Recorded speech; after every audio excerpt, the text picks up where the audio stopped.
Grabe, sobrang lakas na ni Fino. Sumabay na sa warm-up namin at malapit na sa tres tumitira. Tignan nyo naman guys kung gaano kalayo yung binibitawan niya.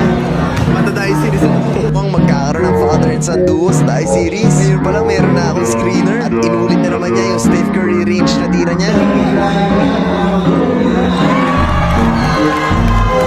Sa Felix yung dynamic kung saan sumabay na ito si Fino sa warm-up. And unti-unti binibigyan ko na siya ng experience. Sabi sobrang daming tao at nandito na rin yung mga makakalaban natin. Tignan nyo naman hanggang dun sa dulo nagsisiksikan. Kaya nagpapasalamat kami sa grabing suporta ninyo. Again guys, kung gusto nyo dyan naman kami dumayo sa inyo, message lang yung number kanina. At maya-maya lang ito na nga si Fino. Sinusubukan niya tumira malapit sa 3 points. At habang nag-warm up, ito na lumapit siya sa akin. Sabi niya gusto niya daw sumali. Sabi ko naman sige, bago ako sumali papakitaan mo na kita na. Ibang klase talaga yung papa mo. Anyway, habang nag-warm up ang lahat dito ay pinapasigit-sigit ko siya para mawala yung hiya niya. At nung pinasaan siya nito, ay agad siya tumira. Grabe, ang layo naman nun. Super shot yan, anak ka. Hindi man pumasok pero nakakatuwang umaabot yung tira niya sa ganun kalayo. At habang nag-warm up ang lahat, ito na naman siya. Naghihintay ng pagkakataon. At para mas lumakas yung loob niya, dito pinagalaw ko na siya. Tumitira na siya sa may free throw line. Kunti na lang.